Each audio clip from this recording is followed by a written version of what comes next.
Cuplikan PowerPoint Tapi kalau episode kali diakui ini. secara profesi gitu ya, terus diakui oleh rumah sakit, ini juga yang masih pekerjaan rumah para dula. Karena ketidaktahuan orang gitu ya, rumah sakit juga kadang merasa dula ini menghambat. Kadang gitu ya rasanya gitu. Karena jadi yang wajib diikuti adalah semua orang yang mau melahirkan, itu termasuk suaminya, bapak, calon ayah, ikut kelas. Iya, dua-duanya ya. Ya, Nggak ikut boleh dua-duanya. ibunya Karena doang dari gitu. situ dia paham bagaimana cara mendampingi pasangannya. Sehingga kalau suaminya bisa, dia tidak perlu dula. Iya. Selamat datang di PowerPoint.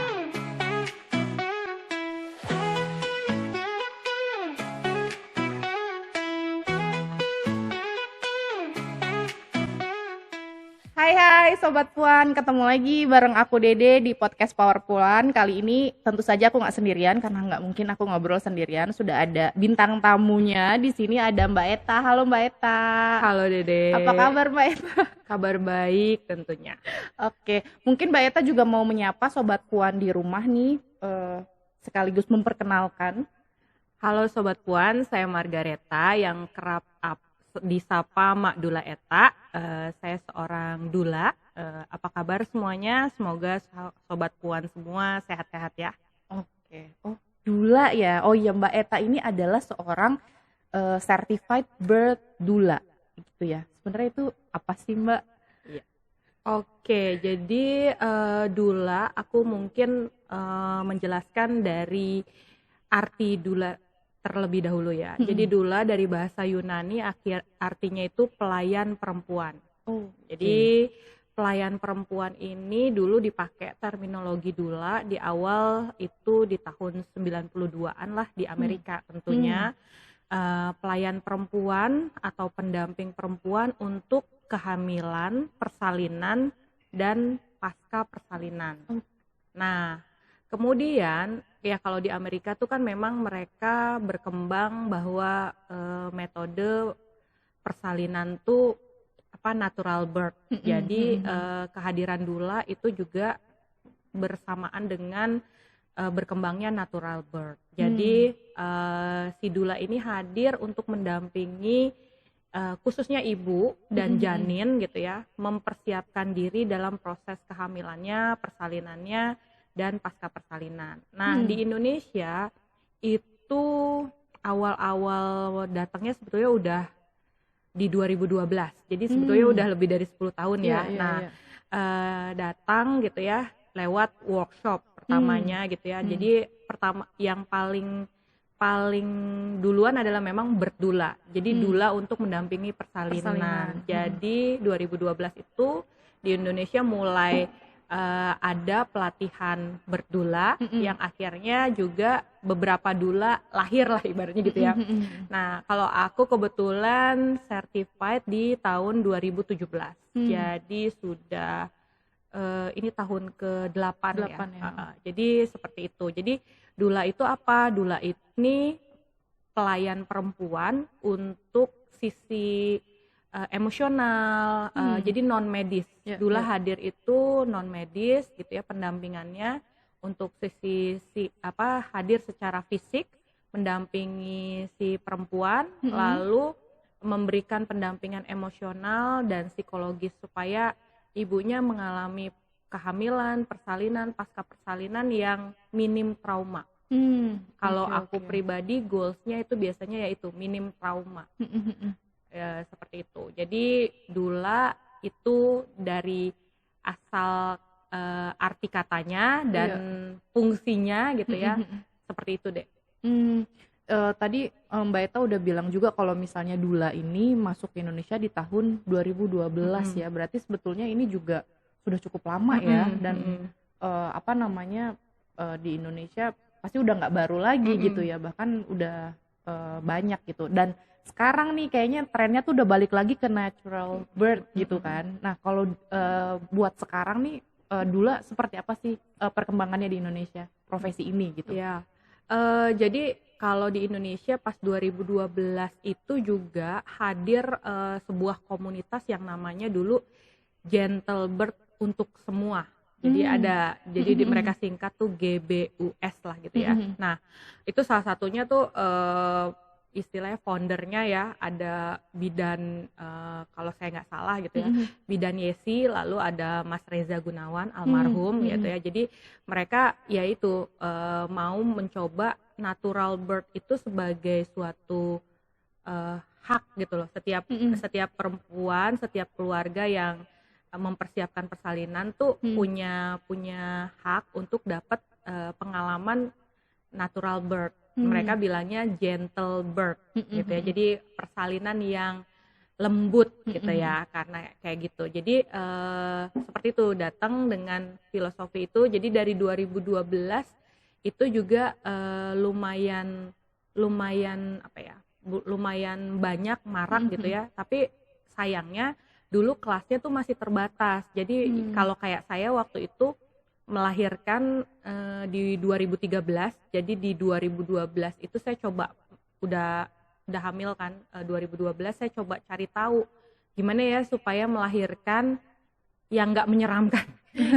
Karena saya datang dari trauma, ibu saya tuh bilang melahirkan itu hidup dan mati itu kayaknya ngeri banget. Iya, itu jadi ketakutan gitu kan buat perempuan-perempuan. Kata orang punya anak anugerah, tapi kok ini kayak menakutkan, kayak ada bom yang mau meledak gitu ya. Nah, jadi akhirnya mulai cari tahu, ketemulah si Gentle Bird untuk semua ini. Nah, salah satunya adalah mungkin kalau dulu sampai sekarang juga masih ada sih ya kelasnya, sesi-sesinya hypnobirthing. Nah, itu dari situ akhirnya aku dan pasanganku, suamiku ikutlah sesi itu, lalu bisa melahirkan berbeda dengan ketakutanku. Dari situlah cikal bakal aku menjadi dula.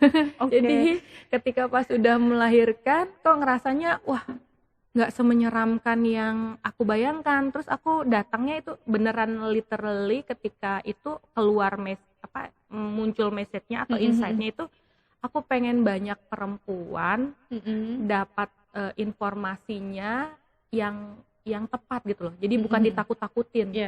Jadi terus aku pengen deh banyak perempuan bisa mengalami persalinan. Ya tentu bukan seperti benar-benar kayak aku gitu, tapi mengalami pengalaman yang mirip gitu. Minim traumanya tidak menyeramkan gitu. Akhirnya dari situ aku mulai mencari tahu kira-kira nih ada nggak sih. Lalu temanku bilang ada profesinya namanya dula. Gitu. Dari situlah aku akhirnya cari tahu kapan ya pelatihannya ada seperti itu. Maka pada saat 2017 itulah akhirnya aku memutuskan transformasi karir gitu ya. Karena dulunya berbeda sekali gitu. Akhirnya ikut pelatihannya, lalu ada setelah pelatihan yang tatap muka itu kita ada distance learning karena sayangnya pelatihan dula ini datangnya selalu dari luar. Belum ada di istilahnya Indonesia sendiri gitu. Jadi ada 3 lah yang aku tahu ya organisasinya yang biasa rutin melakukan pelatihan dula di Indonesia. Jadi sebenarnya perjalanannya Mbak Eta ini sebetulnya adalah pengalaman pribadi gitu ya, yang tadi ya bahwa oh ternyata melahirkan tuh nggak seseram yang diomongin orang-orang gitu atau mitos-mitosnya dan yang lain sebagainya gitu ya. Jadi seru banget nih perjalanannya, kayak sangat bermakna yang akhirnya Mbak Eta menjadi dula. Nah kalau tadi aku jadi penasaran juga nih, sebetulnya metode melahirkan itu kan nggak cuma natural birth tadi ya, maksudnya tuh yang melahirkan secara vaginal gitu kan. Nah kalau misalnya metodenya selain itu, apakah dula juga bisa mendampingi Mbak? Bisa. Nah ini juga yang mindset yang kadang-kadang keliru di orang Indonesia ya. Kenapa aku bilangnya kalau di orang Indonesia? Karena sebetulnya kalau di luar negeri gitu ya, dula tuh tidak hanya untuk persalinan pervaginal. Aku sebutnya pervaginal karena kalau di Indonesia bilangnya normal plus Aku tuh kan karena dulu dibesarkan di ranah yang mungkin sedikit berbeda dengan para dula lain, jadi kalau aku dengar kata normal yang sebelahnya abnormal gitu ya, tidak normal, padahal sebetulnya semuanya sama-sama normal, sama-sama normal ya kan? metodenya Iya, ya. metodenya. Jadi makanya kalau dibilang tadi natural birth atau gentle birth, metodenya apakah cuma hanya satu, melahirkan dengan pervaginal aja? Enggak gitu ya. Jadi sebetulnya kalau di luar sana ada yang gentle cesarean. Wow. Jadi Ini baru operasi lagi. sesar yang dilakukan dengan gentle. Nah, tapi memang itu perlu apa ya? Dibilang perjuangan kesannya heroik banget gitu ya. Perlu tahapan menuju ke sana. Karena kalau misalnya kayak di Australia yang aku pernah lihat videonya gitu ya, atau di beberapa negara Eropa biasanya yang biasanya lebih cepat bisa mengadaptasi metode ini, itu juga perlu waktu gitu loh. Jadi kalau biasanya kan menaruh seluruh alat di depan kalau sesar, alat untuk Apa? buat observasinya si ibunya. Nah, ini tuh ditaruhnya di belakang. Jadi supaya apa, ketika bayinya lahir bisa langsung didekapkan ke ibu. Karena kan proses-proses, ada hal-hal yang kita tetap bisa upayakan di metode persalinan apapun. Jadi apa aja sih itu, misalnya kalau yang biasanya kita mengarah ke WHO kan. Jadi WHO biasanya sudah ada panduannya tuh, lahiran nih apa aja yang baiknya diusahakan. Misalnya penundaan pemotongan tali pusat, penundaan klem dan pemotongan tali pusat, lalu skin to skin, bayi ke ibu ya kan, seperti itu. Jadi apakah dua hal ini ketika metodenya pervaginal, mau di bidan atau di rumah sakit dengan obgyn, atau mau lahir di rumah atau di mana, itu bisa. Lalu kalau sesarian apakah ini bisa juga diupayakan? Bisa sebetulnya. Cuma kendalanya selalu kan ruangan operasi memang steril. Jadi ruangannya dingin, segala macam itu yang biasanya dijadikan, mohon maaf, alasan nggak bisa. Tapi ternyata ada beberapa rumah sakit yang boleh 1 menit 2 menit ditunda gitu. Ini terus ibunya didekapkan. Sama seperti kayak misalnya di ruangan operasi apakah suami boleh mendampingi, itu kan debatable tuh. Ada yang sama sekali strict gak boleh, tapi ternyata di Jakarta, tapi saya nggak akan mau nyebut ya kalau di sini ya. Jadi itu ada yang memperbolehkan dan dokternya paham keberadaan suami hadir di ruang operasi menenangkan, menyamankan si ibu, sehingga penting hadir. Jadi kalau tadi pertanyaan Dede, dula hanya untuk satu metode, sebetulnya untuk operasi sesar kehadiran dula juga cukup membantu. Cuma kan mikirnya kalau di pervaginal dula hadir tuh menyamankan kontraksi segala macam. Kalau pas sesar kan nggak ada kontraksi tuh, mau buat apa gitu kan? Jadi kayak gabut dulanya. Padahal kan ibu yang mau masuk ruang operasi mungkin tegang. Pada saat operasi juga tegang. Setelah selesai operasi, dia kan nggak bisa kayak ibu yang lahiran vaginal bisa langsung ketemu bayinya. Mungkin stres juga. Nah, di situ sela-sela itulah sebetulnya kehadiran dula bisa dimanfaatkan. Cuma sayangnya dari 40 klien aku berdula yang memang schedule sesarian itu hanya 1-2 lah yang hire dula. Sisanya memang yang mikirnya mau vaginal birth. Ya, oke. Gitu. Menarik banget sebenarnya ya yang disampaikan Mbak Eta tadi. Itu kan berarti konteksnya sebenarnya di Indonesia ya. Dan mungkin benar juga tadi yang mengakses ke dula ini bisa jadi karena kalau misalnya dia udah tahu dia akan lebih milih sesar, dia jadi kayaknya dula nggak bisa dampingin gitu kan. Nah, kaitannya nih Mbak, jadi penasaran juga nih. Sebetulnya cara kerjanya dula ini saat ini ya, profesi ini sudah diakui belum sih di Indonesia gitu? Nah, kalau perihal pengakuan ya, kalau pengakuan tuh kan kalau misalnya ditanya apakah profesi dula nih sama kayak bidan, dokter gitu ya, udah ada ininya.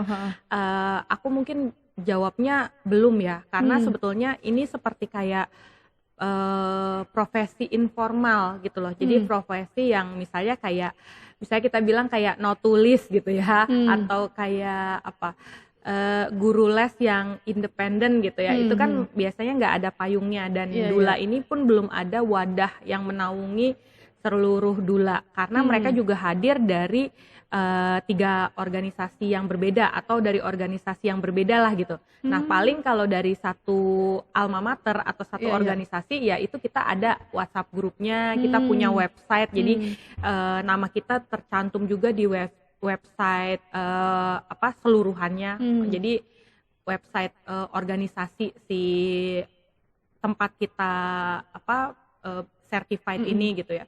Nah tapi kalau diakui secara profesi gitu ya, terus diakui oleh rumah sakit, ini juga yang masih pekerjaan rumah para dula.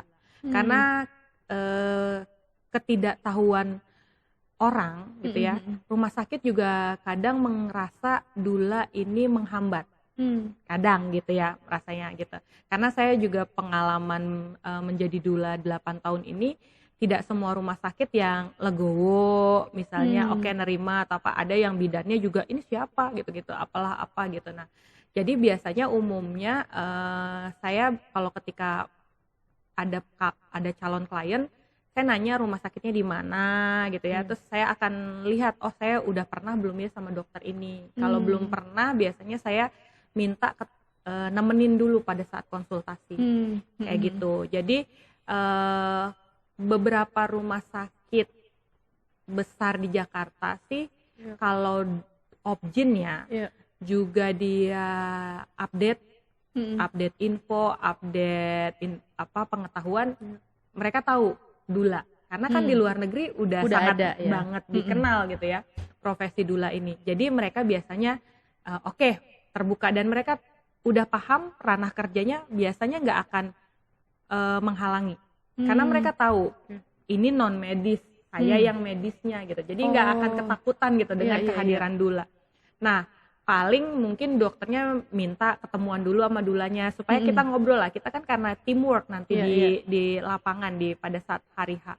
Seperti itu. Jadi tapi pengalaman aku jadi aku ikut pelatihan dula certified. Jadi ya ketika kita punya titel dula dan certified itu ya sebetulnya tiap-tiap dula ini independen aja. Dia mau bergrup beberapa dula bisa gitu ya. Ada yang misalnya kalau dia juga bidan ikut pelatihan, terus dia punya klinik bidan kan. Jadinya dia posting promosi di klinik dia. Di kliniknya sendiri gitu ya. Tahun 2023 aku di-hire di sebuah rumah sakit di Jakarta Selatan sebagai in-house dulanya.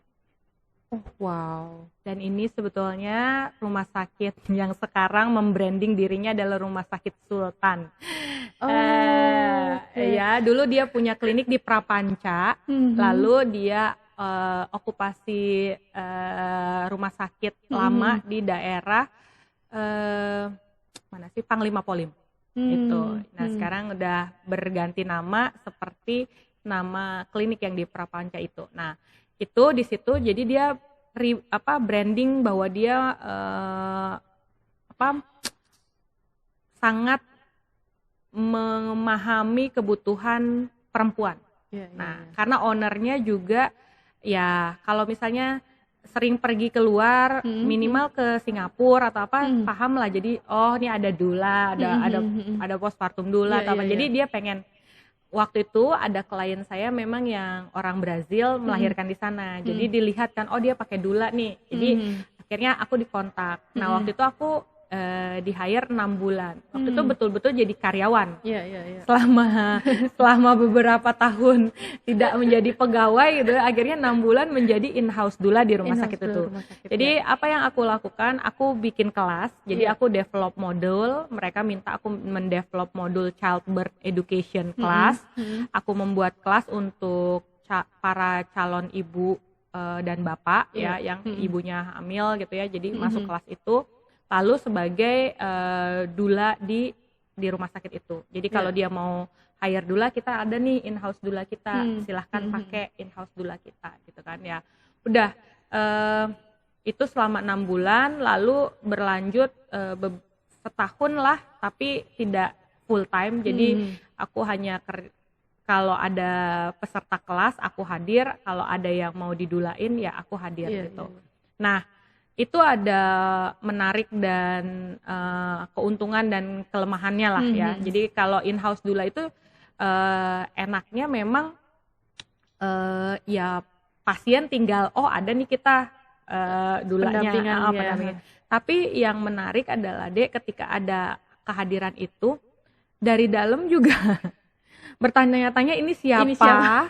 Backgroundnya bukan tenaga medis kok dia bisa. Jadi ternyata beberapa dokternya juga belum terpapar. Nah, beruntungnya waktu itu ada dokter umumnya, dokter keluarganya juga yang sebetulnya dia sertifikasi childbirth educator juga gitu ya. Jadi dia yang biasa backup saya. Oh, ini juga di luar negeri nih begini. Cuma terus dia juga paham bahwa aku juga mengalami tantangan sendiri gitu. Nah, sekarang akhirnya aku putuskan resign dari rumah sakit itu karena aku pikir lebih baik bisa di mana aja. Nah, memang kendalanya harapan ke depannya sih pengennya ada kayak perkumpulan dula ya, atau kayak misalnya kalau dokter kan ada ikatan dokter lah di profesinya, supaya kita juga menyelaraskan etik yang ada di luar, dan bahwa untuk bisa ngasih tahu juga ke dokter sama bidan di rumah sakit, di klinik, bahwa kita tuh bukan kompetitor, kita tuh sebetulnya teamwork, kita tuh harusnya kolaborasi, karena goals yang kita mau adalah kesejahteraan ibu dan bayi ini gitu kan. Nah, cuma itu kayaknya masih jalan panjang dan PR sih gitu. Menarik sih sebenarnya, padahal tadi Mbak Eta cerita kalau itu tuh Mbak Eta tuh yang hire juga rumah sakit gitu kan, tapi ternyata di dalamnya sendiri karena tadi ya maksudnya ada profesi-profesi lain yang juga memang menjadi apa ya, tadi ya bilang kita tim gitu kan untuk persalinan, masa kehamilan dan persalinan, tapi ternyata mereka juga masih belum familiar dengan profesi dula ini gitu. Tapi aku jadi pengen tahu juga nih Mbak, kalau gitu sebetulnya pembagian tugasnya gitu, sebetulnya dula ini tuh bisa melakukan apa saja sih ketika pendampingan melahirkan tadi, atau sebenarnya dula tuh bisa melakukan hal lain gitu, dan gimana pembagian tugas tadi yang Mbak Eta bilang dengan tenaga medis lain, misalnya kayak bidan, dokter kandungan dan yang lain sebagainya, itu seperti apa? Ya. Yang paling sering ditanyakan adalah gini, kalau pakai dula berarti nggak hire bidan atau dokter? Nggak. Dan kalau di Indonesia aku bilang itu malah ilegal gitu ya. Nggak ada tenaga medis yang mendampingi persalinan, itu justru ilegal gitu. Nah, jadi tadi kan non medis nih. Jadi kalau dia lahirannya di klinik bidan misalnya, aku juga pernah ada klien yang di klinik bidan, ada yang di rumah sakit. Nah, biasanya kan kalau ketemu dula untuk berdula, aku sarankan sebelum 35 minggu. Kalau idealnya 25 minggu. Kenapa butuh waktu cukup lama gitu ya? Karena kan kayak chemistry gitu loh. Jadi kayak membangun kedekatan, bonding gitu ya. Aku harus tahu preferensi si ibu apa nih, makanan kesukaannya apa, minuman kesukaannya apa. Nanti pada saat persalinan aku nggak nanya, Dek, kamu mau makan bakso atau mau makan apa ya? Itu kan bisa buyar gitu. Nah, jadi Bu, Ibu mau minum teh manis atau apa? Enggak. Jadi itu semua aku ya kayak orang mau pacaran atau apa, kayak PDKT gitu. Nah, jadi aku tahu dia sukanya disentuh atau dia nggak suka disentuh. Nah, atau dia sukanya dipandu atau dia suka musiknya apa. Itu yang biasanya informasi yang aku perlu kumpulin gitu ya. Nah, jadi kenapa butuhnya 25 minggu idealnya, tapi kadang ada yang 35 minggu baru hire dula gitu kan. 2 minggu kemudian udah siap-siap lah kita nunggu kontraksi gitu. Nah, ya akhirnya kayak gitu. Ketika nanti di rumah sakit dia atau di klinik bidan, kan yang memeriksa, yang observasi bidan ataupun dokter perawat di tempat itu. Itu aku tidak akan ikut campur. Dan kalau ada tindakan medis, aku udah bilangin sama klien untuk tidak bertanya ke aku. Karena kalau di hari H, di tempat, di lokasi, aku nggak boleh kasih direction. Karena itu sebetulnya kalau secara etika di dalam workshop pelatihan dula itu nggak boleh. Kita boleh mungkin mengadvokat klien, tapi pada saat sebelum hari H. Jadi makanya itu kenapa kalau untuk berdula, aku biasanya minta klien bikin berplan. Jadi pada saat kontraksi kamu apa yang dilakukan, ketika ada terjadi ini apa kita pakai itu. Jadi aku cuma ingetin berplannya dia. Kalau ternyata nanti ada situasi genting, dia harus operasi atau apa, dia nggak akan tanya, Mbak Eta jadi aku gimana? Aku nggak akan jawab. Gitu. Karena kalau kayak gitu nanti aku bisa dituntut sama rumah sakit atau dokternya, dianggap aku menghalang-halangi atau mengajari pasiennya dia. Itu yang bahaya. Makanya itu butuh waktu ketika jadi pemeriksaan dalam itu dilakukan oleh bidan di tempat dia bersalin, lalu opsi-opsi yang lainnya itu dilakukan oleh tenaga medis.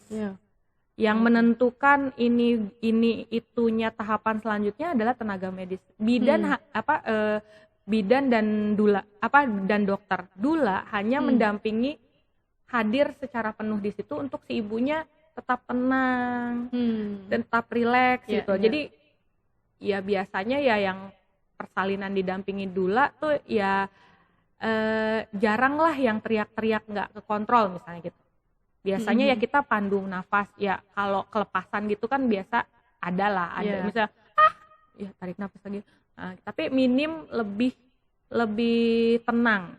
Jadi itu perbedaannya. Jadi saya nggak akan meriksa karena saya juga bukan tenaga medis. Kalaupun ada dula yang backgroundnya bidan, dia juga tidak akan melakukan pemeriksaan dalam, tidak akan melakukan tensi, tidak akan melakukan tindakan-tindakan medis. Karena pada saat kita bekerja sebagai dula, peran sebagai dula, kita non medis. Gitu. Jadi kalaupun pasien kita tiba-tiba nanya referensi, itu pun kita nggak bisa jawab di hari H. Karena itu harusnya dilakukan sebelumnya. Betul. Nah, itu menarik ya. Jadi sebetulnya profesi lain itu maksudnya kayak bidan atau dokter gitu ya, dokter yang mendampingi kehamilan, sebetulnya nggak perlu takut perannya. Ya tadi yang Mbak Eta sampaikan itu bukan kompetitor gitu kan, tapi justru tim dan mensupport gitu kan. Karena dengan kehadiran dula tidak menggantikan dokter dan bidan. Dan bahkan di awal itu juga sudah disampaikan, dula juga tidak menggantikan peran suami. Oh gitu ya? Enggak. Karena biasanya kalaupun suami kan suka tegang ya, terus dia panik, mesti gimana nih apa? Biasanya si dula akan direct, kamu di depan, usap-usap istrimu, cium istrimu, mana gitu. Dula di mana? Di bokong gitu ya. Mijet di punggung bagian yang di belakang. Jadi di depan suami. Nanti giliran udah lahir kan suami yang dipuji-puji. Jadi kalau aku selalu bilang dula tuh cameo. Cuma numpang lewat, kreditnya ya tetap yang yang lain gitu. Kayak gitu. Tapi tugas dula berarti tadi yang dari idealnya dari 25 minggu sampai melahirkan udah selesai, atau misalnya dula masih ada pendampingan lagi Mbak sampai dengan setelah persalinan? Kalau untuk berdula biasanya 1 minggu setelah bayinya lahir kita ada kunjungan visit. Karena ini yang penting untuk melihat ibunya ngalamin postpartum blues atau indikator ke postpartum depression.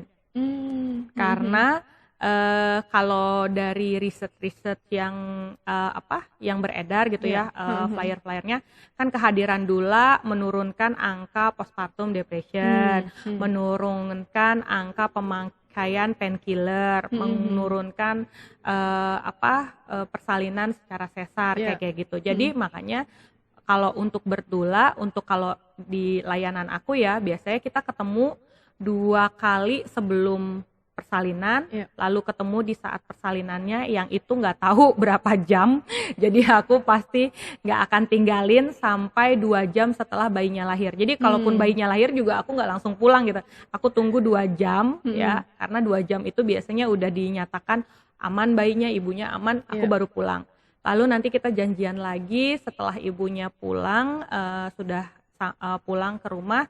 Aku visit kunjungan untuk ngecek gimana keadaan dia, proses menyusuinya, ada permasalahan nggak, perlu dibantu nggak. Tapi sebetulnya nggak mesti nunggu 1 minggu sih. Kalau misalnya ternyata 3 hari ada kendala atau besokannya minta dikunjungin, ya biasanya aku juga datang ke rumah sakit. Biasanya yang aku cek kalau buat yang sesar, biasanya besoknya aku datang untuk relaksasi. Skin to skin ngulang sama bayinya, karena kan pas operasi mungkin dia terhambat tuh karena kan nggak bisa skin to skin karena dingin ruangannya, bayinya udah langsung dipindahin ke ruang bayi, ibunya diobservasi 4 jam kemudian baru diturunin bareng-bareng gitu kan. Nah itu biasanya terhambat tuh proses skin to skin IMD si ibu dan bayi. Nah, biasanya besokannya saya datang berkunjung ke rumah sakit untuk ngulang relaksasi si ibu sama si bayi. Terus nanti di sedikit sesi edukasi menyusui singkat. Kalau di rumah sakitnya juga ada konselor menyusui atau bidan yang udah konselor menyusui atau dokter laktasi ya. Biasanya aku refer juga untuk ketemu biar pulangnya nggak panik gitu loh. Biasanya kan setelah itu adalah masuk ke journey-nya selamat datang, begadang, menyusui gitu ya. Malah sebenarnya itu ya, waktu-waktu juga krusial juga, itu penting juga gitu itulah. Yang itu sebetulnya juga belum banyak orang yang tahu perihal postpartum doula kan. Makanya jadi doula juga bisa dihadirkan pada saat pasca melahirkan. Jadi buat yang misalnya aku sesar nih, nggak usah lah berdoula, tapi kayaknya butuh kayak aku tuh ada yang mau dikeluarkan gitu ya, apa gitu ya, segi emosi atau apa ya, mungkin postpartum doula gitu kan setelahnya. Karena kan luka jahitan sesarnya juga kadang suka mengganggu ya, ketawa sedikit, minum pakai sedotan terasa. Jadi apalagi proses menyusui gitu kan, jadi lebih tantangan gitu. Nah, jangan sungkan untuk mencari bantuan sih sebetulnya.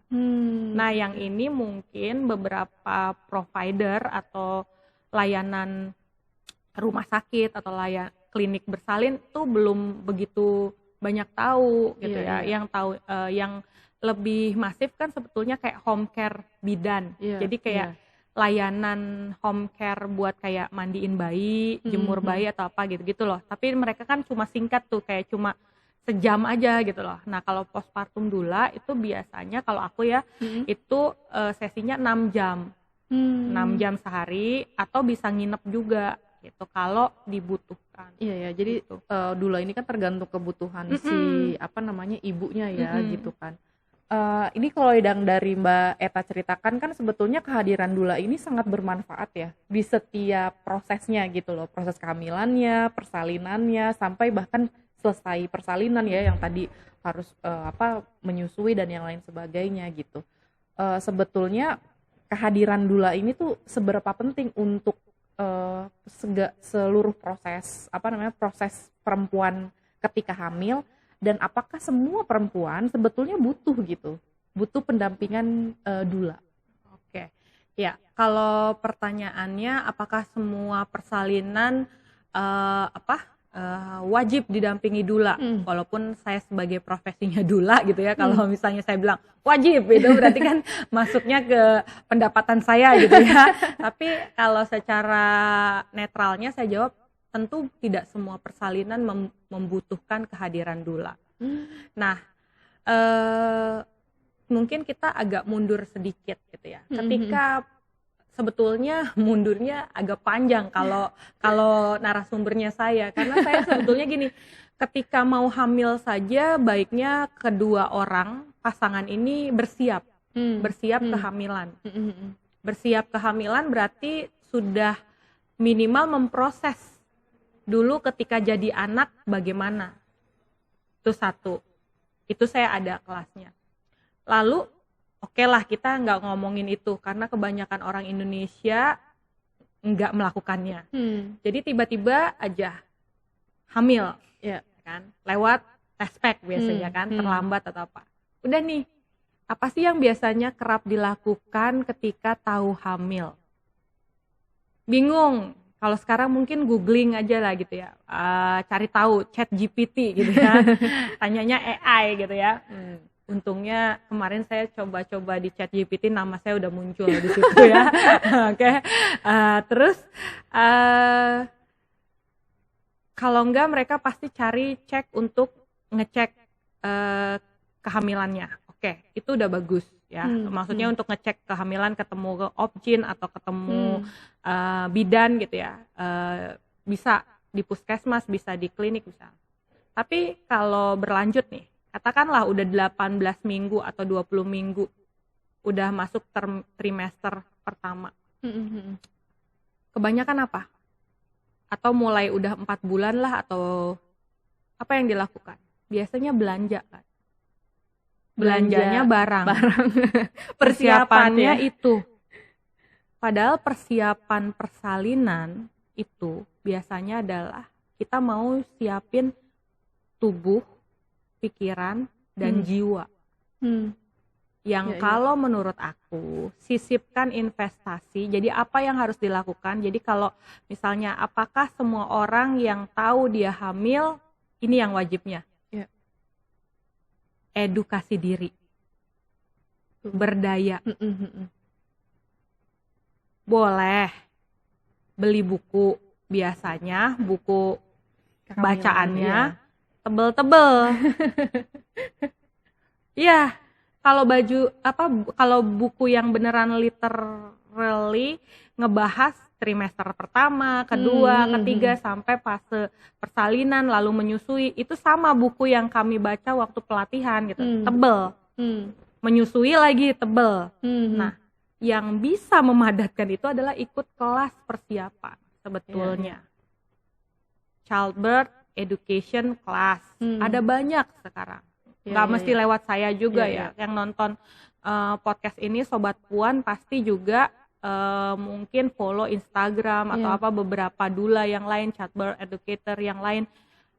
Kalau saya, yang saya bilang adalah belajar itu. Kalau di Amerika dulu makanya husband coach. Jadi diberdayakan suami tuh jadi coach istrinya.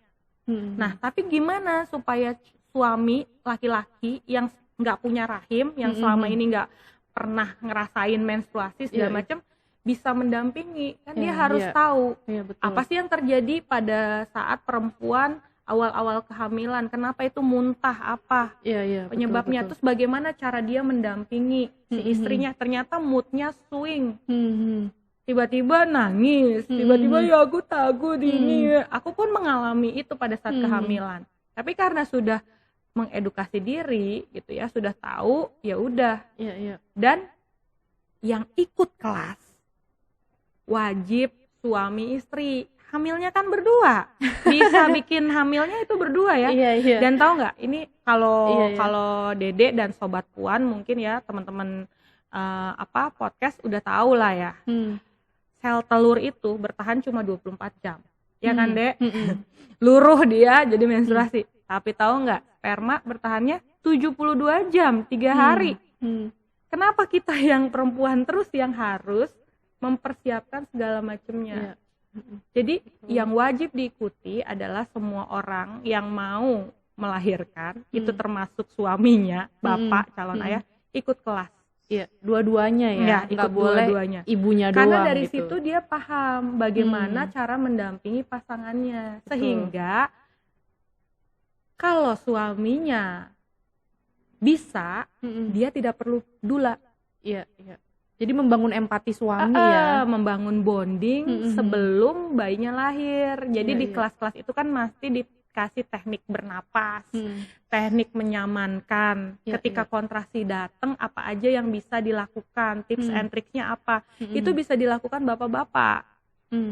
Dan tapi kalau kata klien saya, beda, pijitan Mbak Eta lebih enak daripada suami aku, keras kata gitu. Ya itu mungkin karena suaminya juga tegang ya, segala macem. Nah lalu nanti kan misalkan nih kita bicara 100% ikut kelas, ya katakan 30%-nya membutuhkan kehadiran doula. Indikatornya apa? Mungkin suaminya juga bilang, Mbak kayaknya aku gak sanggup deh. Satu, bukan gak sanggup mendampingi, tapi kayak aku takut aku pingsan, aku takut aku panik, kalau aku nggak bisa lihat istriku kesakitan. Ada kan tipe-tipe laki-laki yang kayak gitu, jadi dia akan blank gitu kan. Berarti dia butuh dibantu. Kehadiran doula sesungguhnya bukan hanya buat istrinya tapi buat dia juga. Itu saya ada yang hire doula itu ya suami, atau istrinya hire doula, nanti lu jagain suami gue ya, buat suaminya. Ya, kalau suami gue pingsan, lu geret lah atau apa gitu. Oke, iya. Dan itu terjadi pada saat setelah melahirkan, saya ngerokin suaminya, balurin balsem karena begadang kita sudah 18 jam, terus akhirnya baru persalinan gitu kan. Jadi suaminya bilangnya, kamu masalah nggak? Tolong balurin balsem dong. Oke, baik. Ya, jadi indikatornya adalah seberapa penting butuh menghadirkan doula ketika memang si ibu merasa butuh dibantu. Dan kayaknya nggak cukup nih cuma suami aja, nggak apa-apa gitu loh. Jadi seperti itu. Tapi kalau setelah udah ikut kelas, mereka yakin, nyaman, bisa nih berdua, ya udah. Waktu saya melahirkan juga saya nggak pakai doula kan, karena saya juga belum terpapar doula waktu itu gitu, dan bisa. Jadi ya tidak semua orang harus pakai doula. Tapi baiknya persiapan persalinan itu bukan hanya membeli baju bayi atau stroller gitu ya, atau peralatan-peralatan yang sebetulnya itu bisa kita upayakan dengan sekarang apalagi ya gerakan untuk mengurangi sampah segala macam. Jadi sebetulnya itu lungsuran aja.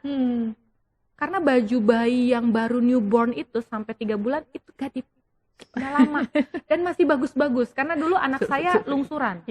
Jadi kayak gitu loh. Jadi pertanyaan tadi, apakah butuh semua pakai doula? Enggak, tapi butuh semua ketika memutuskan melanjutkan persalinannya, butuh teredukasi, paham betul ini apa yang terjadi, kegawat daruratan kehamilan tuh apa, kegawat daruratan pada saat persalinan apa.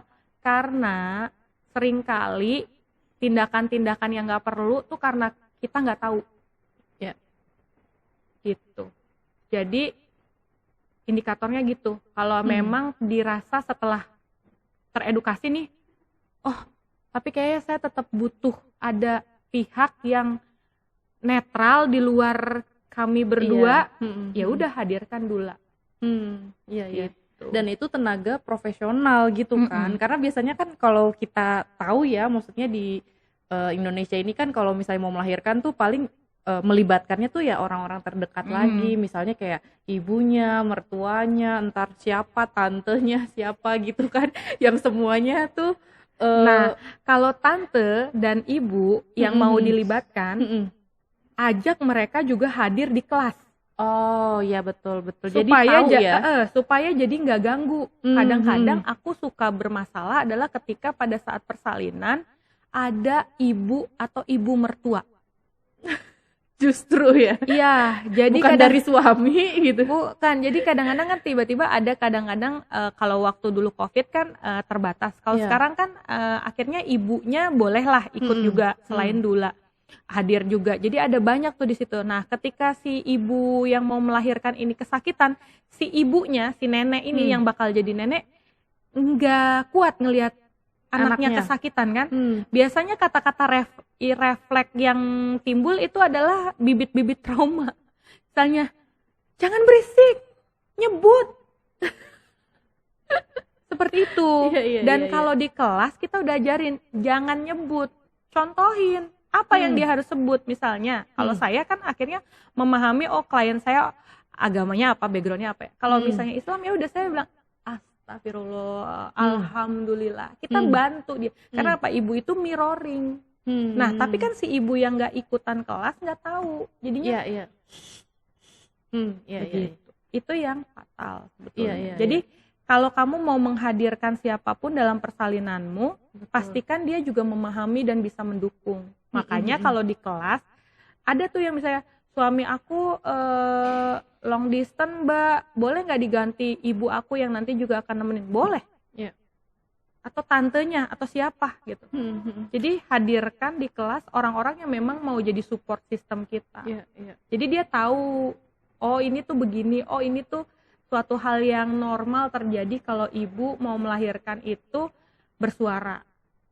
Ya semua mamalia kan pasti bersuara pada saat mau melahirkan. Ini yang kadang juga terlupa. Itu di kelas kita belajar tentang hal-hal itu. Iya, bahwa itu adalah memang natural gitu kan. Dan betul ya yang tadi Mbak Eta sampaikan, dari kalau Sobat Puan tadi sudah menyimak gitu obrolan kita itu, bahwa kehamilan itu memang sangat-sangat perlu direncanakan, dipersiapkan gitu kan. Karena tadi nih ternyata dalam prosesnya bisa sangat bisa baik gitu ya untuk si ibu, tapi juga nanti bisa berdampak gitu, kalau bisa berdampak negatif kalau misalnya tadi nggak punya support sistemnya, pengetahuannya, kesiapannya dan yang lain sebagainya gitu.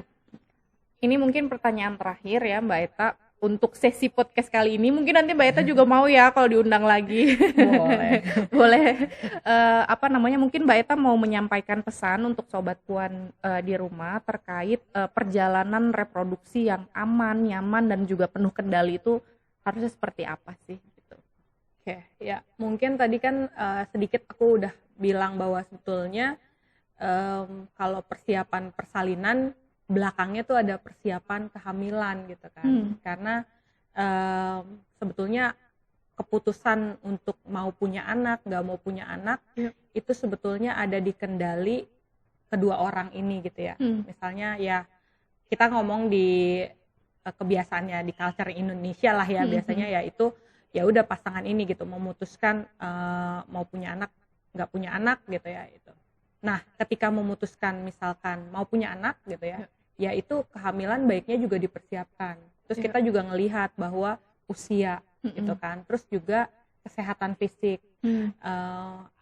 Ada baiknya memang memeriksakan kesehatan terlebih dahulu gitu kan, karena kalau kita tuh jarang banget juga tahu bahwa kita punya sakit genetik apa aja ya gitu loh. Dan mungkin di luar karena harganya mungkin juga mahal gitu ya untuk ngecek-ngecek ini, tapi bisa diupayakan dari yang simple aja dulu lah gitu. Misalnya kita pakai, kalau aku ngomong ini kita pakai fasilitas yang paling inilah ya yang bisa diakses semua orang, puskesmas lah ya, mengecek kesehatan umum aja. Kan kemarin pemerintah ada tuh program ulang tahun ya. Seberapa banyak Sobat Puan yang sudah memanfaatkan itu? Saya salah satunya memanfaatkannya ya gitu. Karena saya pikir ada programnya, ada anggarannya, kenapa kita nggak coba? Nah dari situ kan kita kelihatan. Kalau secara fisik kita sehat, berarti kita lihat lagi. Karena pas dicek kesehatan itu kita diperiksa serviknya juga, payudara juga. Jadi kesehatan reproduksi masuk kan di situ. Nah dan urusan kesehatan reproduksi itu perempuan pegang kendali sendiri, laki-laki pegang kendali sendiri. Nah, dalam kelas juga saya bilang preferensi persalinan seperti apa itu ada yang menentukannya adalah si ibu dan si bayi, bukan suami, bukan laki-laki ya. Jadi kalau misalnya suaminya pengen sesar, nggak mau pervaginal, ini tuh ada, ini sampai teringat sampai sekarang tuh ada yang ada di kelas, salah satu suami tuh bertanya apakah ada penelitiannya gitu ya yang menyatakan kalau persalinan pervaginal itu ya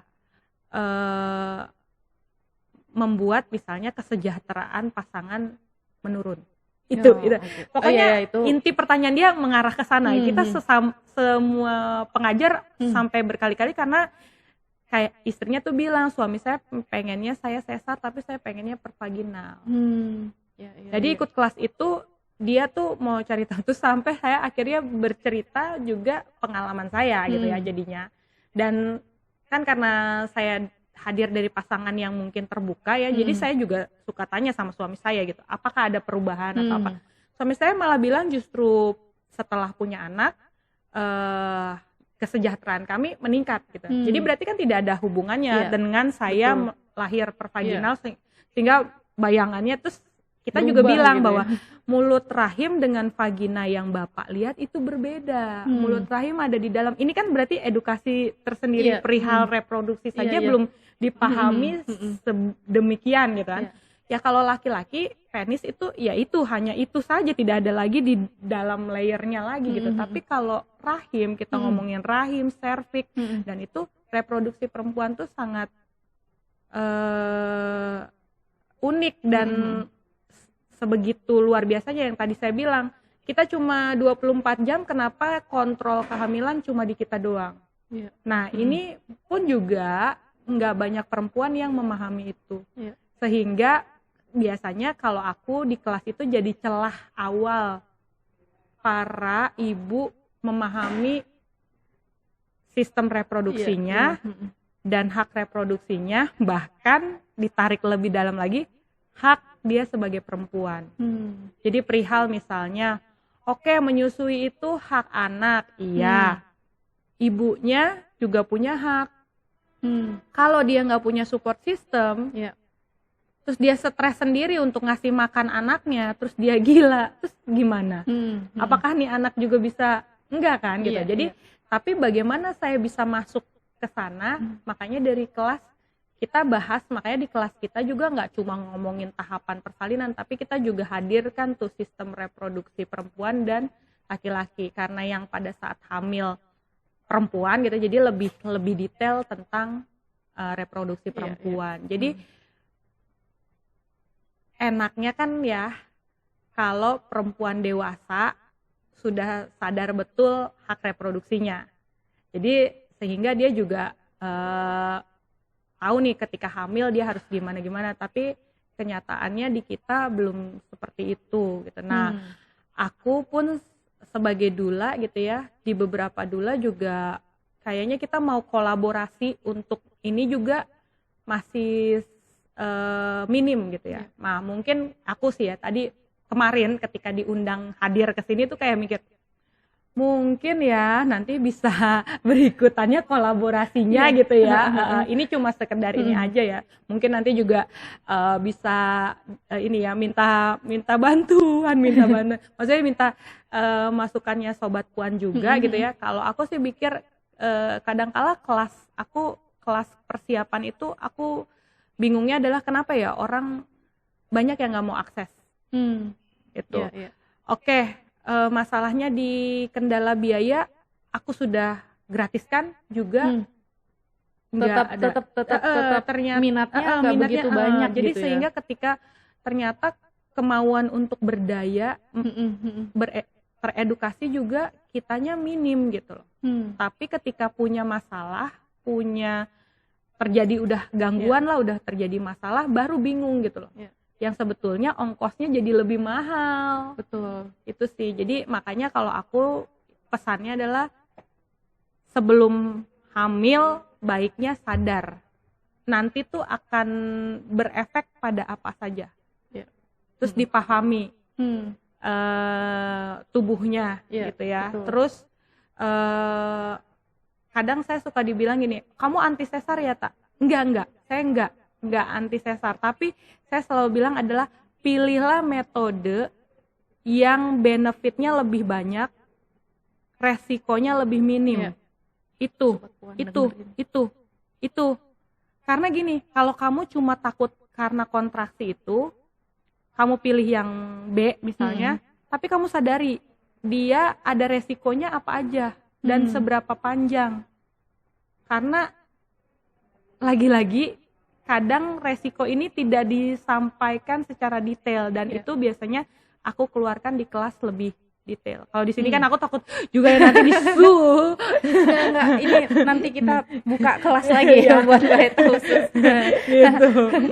Oke, nah itu Sobat Puan. Pesan-pesannya sebenarnya adalah untuk Sobat Puan selalu mengakses informasi terkait Cash Pro. Bagaimana caranya? Salah satunya dengan subscribe YouTube-nya YKP dan juga follow semua sosial media YKP karena kita juga punya banyak sekali informasi, kemudian juga kegiatan-kegiatan yang mungkin Sobat Puan bisa akses terkait pemenuhan hak kesehatan seksual dan reproduksi. Oke, terima kasih banyak ya Mbak Eta. Mungkin Mbak Eta mau promo sedikit soal profesi Mbak Eta ini. Iya, oke. Sebetulnya kalau teman-teman Sobat Puan mau gitu ya, apalagi sekarang kita semua udah pada punya smartphone gitu ya.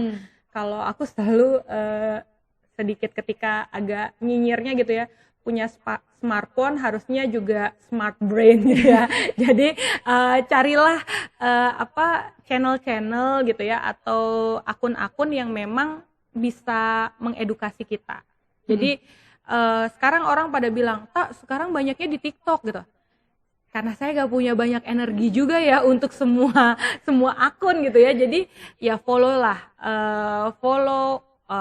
lihat website yang memang terpercaya. Karena kalau durasinya 1 menit aja itu tuh memang agak sulit untuk mengedukasi secara detail. Jadi kalau kayak aku, YouTube aku Mak Dula Eta itu ada tuh rekaman kelas online aku. Jadi kalau teman-teman mau belajar dari situ, sok monggo. Itu ya memang karena kelas online ya, jadi 3 jam.